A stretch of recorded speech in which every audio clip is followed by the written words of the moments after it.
Jim Doehring. I'm the president and founder of Source Code Beverage. We are responsible for the manufacture, sales, and marketing of two different wine brands, Backpack Wine and SR262. The biggest challenge we experienced was early on, we were really trying to work through our manufacturing processes. And we had some wines that weren't great. We were very early in the canning industry. We were the fourth canned wine out there. And we had a couple of them where we were experimenting and how to can them and how to bring them to market.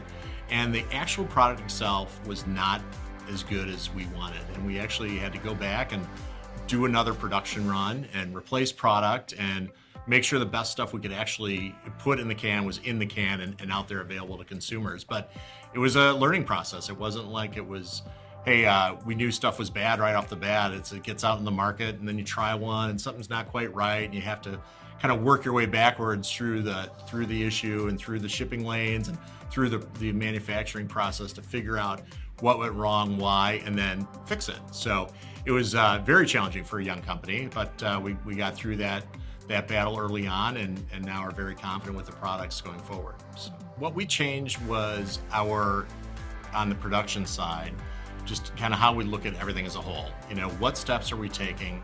How are we buying the best fruit we can possibly buy and then putting that into the can, as opposed to, yeah, I think we can make this work and trying to almost fit some square pegs into some round holes at times. You know, our original rosé, we actually used a Pinot Gris base with a little bit of Sangiovese to kind of, you know, to make it blush. And instead, we're like, you know what, a classic rosé is made out of 100% Syrah.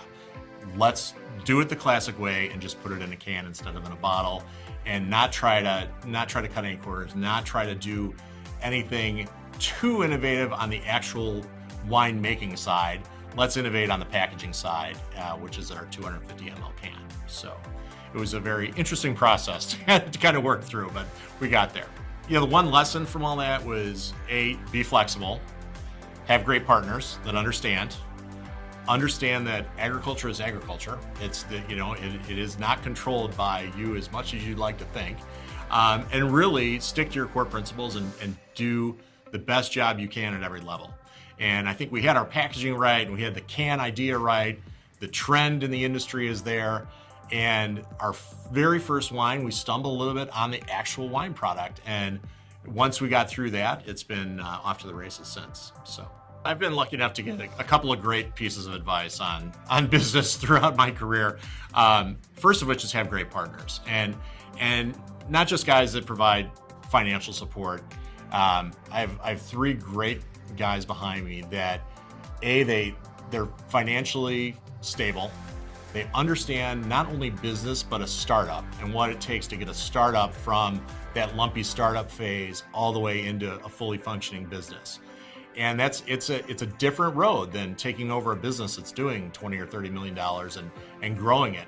Getting it from zero to those next levels are all monumental tasks. And you have to have guys that really understand that.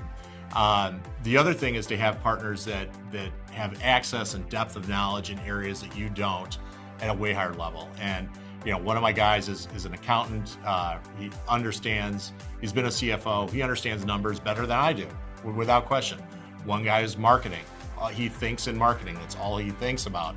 And the other guy is more of a really big picture guy that helps push me to improve products, develop new brands, and keep things moving forward. And I really need all that as the president and one of the founding partners to keep the ball moving, so to speak. And we don't have to go outside of our group to kind of figure stuff out. We can meet as the four of us and all get that stuff ironed out and keep things moving forward. On the personnel side, you know, I was told years ago, and I think it holds true this day, is hire people better than yourself. And you have to. I mean, I can sell very well.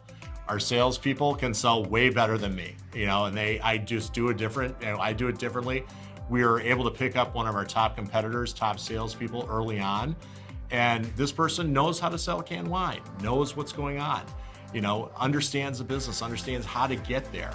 And we hired another person that was out of our industry altogether and came in and just understands the long sale, you know, understands how to develop those relationships over time and how to close a big stadium deal and those kind of things. So those have been really helpful factors, and just have those people that are better than you at a particular spot in your organization, hire them and get them in there and keep them there.